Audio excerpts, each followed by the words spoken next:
Hello అండి, అందరికీ నమస్కారం.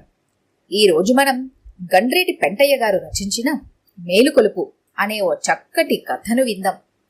ఇక కథలోకి వెళ్దాం. రాత్రి వంటవార్పు అయిందనిపించాక శారద చదువుకుంటున్న పిల్లల పక్కన కూర్చొని చిన్నపిల్లల ఇంగ్లీష్ స్పెల్లింగ్లు ఉచ్చారణ చేయసాగింది. క్వాలిఫికేషన్ అనగా అర్హత. దాదాపుగా ఆ పనిలో లీనమై వెనక్కి ముందుకి ఊగుతూ ఉచ్చరిస్తూ కంఠస్థం చేయసాగింది. ఇంట్లో అంతా ఫఖాల్న నవ్వారు. ఆయన, అత్తయ్య, మావయ్య, ఆడపడుచు అందరూ ఒకేమారుగా ఆ చదివే విధానం చూసి నవ్వారు. పెళ్ళై 3 పిల్లల తల్లై ఈ వయసులో అది హఠాత్తుగా ఆమెకు చదువుకోవాలన్న కోరిక ఎందుకు కలిగిందో అర్థం కాక చూశారు. శారదకు మనసు చివుక్కుమంది. అంతలా అంతా నవ్వవలసిన తప్పు తనేం చేసిందని ముఖం కోపంతో ముడుచుకుని పోయింది. పుస్తకాన్ని మూసేసి ముభావంగా ఉండిపోయింది. నవ్వినందుకు ఆమె బాధపడిందని గ్రహించాడు ఆమె భర్త సుదర్శన్. మామగారు కూడా ఆమె బాధపడినట్టు గమనించారు. సుదర్శన్ ఆమెను ఏమీ అనుకోవద్దన్న అర్థంలో ముఖం పెట్టాడు. ఆపేశావే కాని చిన్నపిల్లలా ఊగుతూ రుక్కు పెడుతుంటే నవ్వొచ్చింది అంతే. శారద కళ్లల్లో నీళ్లు తిరిగాయి. చదువుకోవాల్సిన వయసు, చింతపిక్కలు చెమ్మచక్క ఆడుతూ కొంత, సినిమాలకు కొంత టైం అంతా పాడు చేసుకున్నాను. 7వ పరీక్ష తప్పాక మరో ఏడాది కష్టపడి చదివి ఉండాల్సింది. పరీక్ష పోయిందన్న సిగ్గుతో స్కూల్ మానేశాను. అమ్మ ఉంటే ఏం చేసేదో గాని నాన్న మాత్రం నన్ను చదవమని బలవంతం చేయలేదు. ఈ జ్ఞానం అప్పుడే ఉంటే మీరంతా ఇలా నమ్మాల్సిన పరిస్థితి కలగకపోయి ఉండేది. నా పేరు శారదని పెట్టకపోయి ఉన్నా సరస్వతి కటాక్షం కలిగి ఉన్నేమో. మామగారు కలగజేసుకున్నారు. ఛా, ఏంటమ్మా అది? నువ్వు చదువుకుంటాను అనుకోవడం మంచి పనేగా. చదువుకి ఒక వయసంటూ ఏం ఉండదు. ఎవరికి ఎప్పుడు వీలైతే అప్పుడే చదువుకోవచ్చు. అయితే మేం నవ్వింది అందుకు కాదు, చిన్నపిల్లలా చదువుతున్నావని అంతే. అసలు అమ్మాయి, ఇన్నాళ్ళు లేని ఈ కోరిక హఠాత్తుగా ఎందుకు కలిగిందని అత్తగారు అడిగారు. కోడలు తనకన్నా తెలివి మీరితే తర్వాతి రోజుల్లో తన సాధింపు సాధ్యం కాదేమోననే భయంతో. ఏదో చేద్దామని ఎందుకు చదువుకుంటుందే? ఆవిడకేం తక్కువని? ఖాళీ టైం దొరికినప్పుడు నీలా కబుర్లు చెప్పు కూర్చునే కన్నా ఇది నయమేలేవే. మామగారి మాటలకు అత్తగారు మూతి తిప్పారు. మెట్రిక్ పాస్ అయి ఉద్యోగం దొరికితే వేణీలకి చన్నీళ్లు తోడవుతాయి కదా, ఆడపడుచు అంది. నాకు ఉద్యోగం అక్కర్లేదు గాని అర్హత పొందితే చాలు అంది శారద నేల చూపులు చూస్తూ.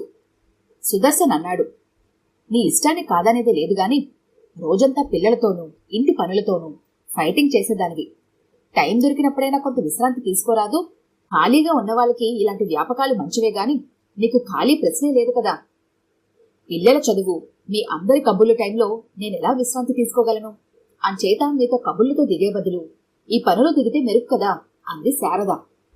ఎందుకమ్మాయి ఈ చదువులు అవీను? హాయిగా అల్లికలు, కుట్టు పనులు నేర్చుకుంటే బావుంటుంది. అత్తగారు మళ్లీ కలగజేసుకున్నారు. శారద అంది, ముందు చదువు, ఆ తర్వాతనే అవన్నీను. ఇంగ్లీష్ పదాలు రాక కొంతమంది ముందు చిన్నతనంగా ఉంది. కాలనీలో ఇంచుమించుగా అంతా చదువుకున్న ఆడవాళ్లే ఉన్నారు. వాళ్లతో మాట్లాడటం కష్టంగా ఉంది. ఇంగ్లీష్ మాటలు ఎక్కువ వాడతారు. ఎప్పటికప్పుడు వాళ్ళ తెలివితేటల్ని ప్రదర్శిస్తూ ఉంటారు. వాళ్లతో సమంగా మనము వాగకపోతే చిన్నచూపు చూడటం కూడా మామూలే. తర్వాత ఏం చదువుకున్నామని ఎవరన్నా అడిగితే చెప్పడానికి సిగ్గుగా ఉంది. అంచేతే ఈ ప్రయత్నం. ఆమె పరిస్థితిని అర్థం చేసుకున్నాక భర్త గాని మామగారు గాని ఏమీ అనలేకపోయారు. అత్తగారిలో మాత్రం అసంతృప్తి కలిగింది.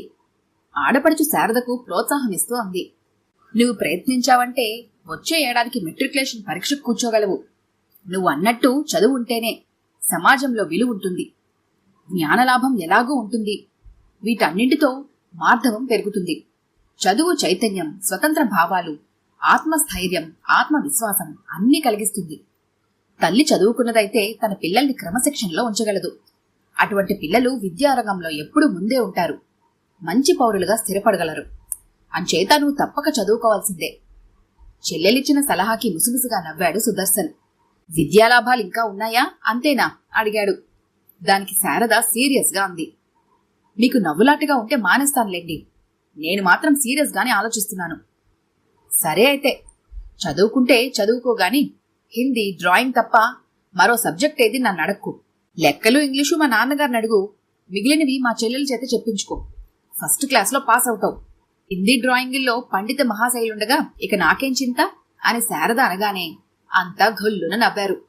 ఆ తర్వాత ఆడపడుచంది, అవన్నీ నేను చూసుకుంటాలే కాని ముందు నెల రోజులు ఒక ఇంగ్లీషు లెక్కల మీదే దాడి చెయ్యాలి. ఆ తర్వాత చూడొచ్చు మిగిలిన సబ్జెక్టుల మాట. తన నిర్ణయానికి శుభంగానే ఇంట్లో అందరి నుండి ఆమోదం దొరికినందుకు తేలిగ్గా ఊపిరి తీసుకుంది శారద. సుదర్శన్ అగర్వాల్ ఆయిల్స్ లో అకౌంటెంట్. ఆ కంపెనీ తయారు చేసే కొబ్బరి నూనె, నువ్వుల నూనె, వేరుశనగ నూనెలు దేశమంతా సప్లై అవుతూ ఉంటాయి. చాలా పెద్ద సిబ్బంది ఉంది. కంపెనీలో పని దొరికిన ప్రతివాడు ఇంటి గురించి పాటలు పడనక్కర్లేకుండా కంపెనీ కట్టిన పెద్ద కాలనీ ఉంది. సుదర్శన్ కి కాలనీలో క్వార్టర్ ఉంది. రాత్రి భోజనాల తర్వాత ఇంట్లో అంతా నిద్రకు జారుకున్నారు.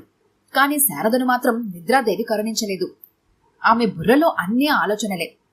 తనెలాగైనా మెట్రిక్ పాస్ అవ్వాలి. ప్రయత్నిస్తే అయ్యేడే పరీక్షలకు కూర్చోవచ్చు అనుకుంది. మంచం నుండి లేచి వచ్చి కిటికీని ఆనుకొని నిలబడింది. చూపు ముందు బ్లాకులోని 3వ ఇంటిపై పడింది. రాజేశ్వరి ఉంటుందక్కడ. రాజేశ్వరి దురదృష్టవంతురాలు అనుకుంది శారద. స్నేహితురాల స్మృతిలో మెదిలేసరికి ఆమె మనసు మెలికలు తిరిగింది.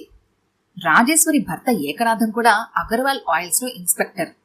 4 సంతానం, 3 ఆడపిల్లలు, 1 కొడుకును. 4 10 ఏళ్ల లోపు వాళ్లే. శారద, రాజేశ్వరి 5వ తరగతి వరకు ఒకే స్కూల్లో చదువుకున్నారు. రాజేశ్వరి 5వ తరగతితో చదువు ఆపేయగా శారద మరో 2 ఏళ్లు చదివి 7తో స్కూల్ మానేసింది.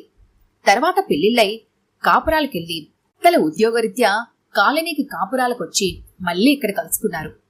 రాజేశ్వరి సంసారం చూసి సరదా పడింది శారద. ఏకనాథం పెళ్ళాం పిల్లలపై ఈగ వాళనివ్వడు. భార్యాబిడ్డలతో ఎప్పుడూ సరదాగా కథలు కబుర్లు చెబుతూ సినిమాలకు షికార్లకు తిరుగుతూ హాయిగా కాలాన్ని గడుపుతూ ఉంటాడు. ఇంట్లో క్షణం ఖాళీగా కూర్చోడు. ఇంటికి అవసరమయ్యే ఏ పనిలోనూ అతని చేతులు కదులుతూనే ఉంటాయి. దురలవాట్లు గాని జల్సా ఖర్చులు గాని లేవతడికి. కంపెనీ పనిలో టిప్ టాప్ గా ఉంటాడు. పిల్లలకు తనే చదువు చెబుతాడు. కాలనీలో కూడా 4 కూడదీసి వాళ్ళని నవ్విస్తూ తను నవ్వుతూ ఉంటాడు. ఎవరింట్లో అయినా ఏ ఆపదొచ్చినా ఏ సమయంలోనూ వెనకాడింది లేదు. పుస్తకాల ఆస్తిమంతుడు. గేయాలు రాయటం, కమ్మగా పాడటం, ఆటల్లో పాల్గొనటం, నాటకాల్లో నటించడం అతడి యాక్టివిటీస్. కాలనీలో పిల్లలందరికీ మామయ్యగా, ఆడపడుచులకు అన్నయ్యగా, అందరికీ ఆప్తునిగా అందరి నోట్లోనూ నాంతూ ఉంటాడు. అంతా నావాళ్ళు అనుకునే రకం. శారద, రాజేశ్వరి తొలిసారిగా కాలనీలో కలుసుకున్న రోజున తీయగా కబుర్లలో పడి వయసురాల్నే మర్చిపోయారు. చూడవే, ఈ వయసులో నన్ను చదువుకోమని మీ అన్నయ్య తెగ పోరుతున్నారు. ప్రైవేటుగా చదివి మెట్రిక్ పాస్ అవ్వమంటున్నారు. పిల్లలతో సమంగా చదువంటే సిగ్గుతో చచ్చేంత పనే కాక ఇల్లు చక్కబెట్టుకునేసరికి ఒళ్ళు హోనమైపోతున్నది. మన దృష్టి చదువు మీద ఎలా నిలవగలదు చెప్పు? మనం చదివి చేసేదేముంది గనక. మరో సంగతి, మనకి చదువు ఎక్కువైతే అడ్డదిడ్డంగా అతనితో వాదనకు దిగాల్సొస్తుంది. దాంతో అతనికి చిరాకు, తలనొప్పిను. ఆయనకి అవన్నీ అర్థం కావు. పుస్తకాలు కొనిపడేశారు. పోరిపెట్టి ప్రారంభం కూడా చేయించారు. ఆ తర్వాత నాకొచ్చిన జ్వరం ధర్మమా అని ఆయన మరి చదవమనలేదు. పుస్తకాలు మూలన పడ్డాయి. నాళ్ల కోపంతో ముభావంగా గడిపారు. నాలో చలనం రాక ఆయనే చెలించిపోయారు. నేనే గెలిచాను అంది రాజేశ్వరి నవ్వుతూ.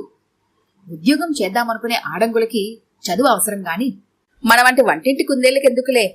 మా ఇంట్లో మటుకు అటువంటి బలవంతమేమీ లేదు అంది శారద. అదృష్టవంతురాలివి, నీకు ఆ తలనొప్పి తప్పింది అంది రాజేశ్వరి. ఆనాటివారి సంభాషణ అలా సాగింది. అయితే అప్పుడు వంటింటి కుందేలికి చదువేంటి అని వాదించిన శారద హఠాత్తుగా పుస్తకం పట్టడంలో అంతర్యమేమిటి? కాలానికున్న బలం చాలా గొప్పది. ఆ కాలం అనుకూలిస్తే రాజయోగాన్నే కలిగిస్తుంది. ఎదురు తిరిగితే మనతో గారడీలెన్నో చేయిస్తుంది. అది సక్రమంగా వెళితే సుఖం, వక్రిస్తే విషాదం. 3 పువ్వులు 6 కాయలుగా సాగిన రాజేశ్వరి సంసారం విధి విసిరిన రాయికి ఉన్నపాటున వెన్ను విరిగి పడుతుందని కలగన్నదెవరు? అది ఏకనాథం పాలట మృత్యురాత్రి. 9 దాటిపోయింది. పిల్లలు భోజనాలు చేసి కునుగుపాట్లు పడుతున్నారు. 8కి రావాల్సిన భర్త ఎందువల్ల రాలేదు చెప్పమా అనుకుంటూ ఎదురుతన్నులు చూస్తూ ఉంది రాజేశ్వరి. ఆ రోజు ఉదయం మొదలైన ముసురు 3 రోజులుండి పోతానంటూ వెదర్ రిపోర్ట్లకి మొరపెట్టుకుంది.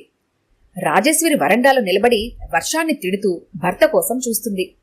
ఎక్కడో పిడుగుబడ్డ శబ్దం గుండె దడదడలాడించింది. ఆ పిడుగుతో పోటీ పడుతూ వచ్చిన వార్త రాజేశ్వరిని నిలువున కూల్చివేసింది. ఏకనాథంని లారీ మట్టేసిందన్న దుర్వార్త కాలనీని శోకసముద్రంలో ముంచేసింది. కాలనీ ఆప్తుడు అస్తమించాడు. మావయ్య మరి లేడు. అన్నయ్య చనిపోయాడు. రాజేశ్వరిని విధి వెన్నుపోటు పొడిచింది.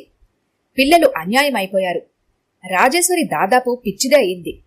కొన్నాళ్ల తర్వాత విషాదం నుండి కొంత కోలుకున్న రాజేశ్వరికి ఎదురైన మొదటి ప్రశ్న, పిల్లలతో ఎలా బతకాలి? దానికి సమాధానంగా యాజమాన్యం బతుకు తెరువు చూపాలన్నారు ఆప్తులు. యాజమాన్యం అందుకు అభ్యంతరం చెప్పలేదు. కాని అడిగింది. ఒక ఇన్స్పెక్టర్ భార్యగా ఆమెను ఆఫీసులో ఎంగేజ్ చేయాలి. మరి ఆమె విద్యార్హత ఏమిటి? ఆమె ఏం చదువుకుంది? భర్త చేసిన ప్రయత్నం, తన అశ్రద్ధ కళ్ల ముందు కదలాడాయి రాజేశ్వరికి. ఆమె తల సిగ్గుతో వాలిపోయింది. చివరకు ఆమె చెయ్యగల ఉద్యోగం స్వయంగానే ఎన్నుకోమని జాబితాను ముందుంచింది. తనకున్న క్వాలిఫికేషన్ ని దృష్టిలో ఉంచుకొని ఉద్యోగ జాబితాను శోధిస్తే తనకు తగ్గవాటిలో మేలుగా కనిపించిన పోస్టు అటెండెంట్. ఒక ఇన్స్పెక్టర్ భార్య అటెండెంట్గానా అనుకున్నారు ఆప్తులు. అంగీకరించక మరో మార్గం తోచలేదు రాజేశ్వరికి. శారదలోని శారద మేల్కొనేందుకు కారణం రాజేశ్వరికి జరిగిన ఘోరము, దానివల్ల ఎదురైన సమస్యను. ముందు కాలంలో కాలం తనకేమైనా అన్యాయం తలపెడితే తట్టుకునేందుకు సాగిస్తున్న సన్నాహమే ఇది. ఈ కథ కనుక మీకు నచ్చినట్లయితే లైక్ చేయండి, షేర్ చేయండి. మరిన్ని ఇంట్రెస్టింగ్ కథల కోసం మా ఛానల్ని తప్పకుండా సబ్స్క్రైబ్ చేసుకోండి.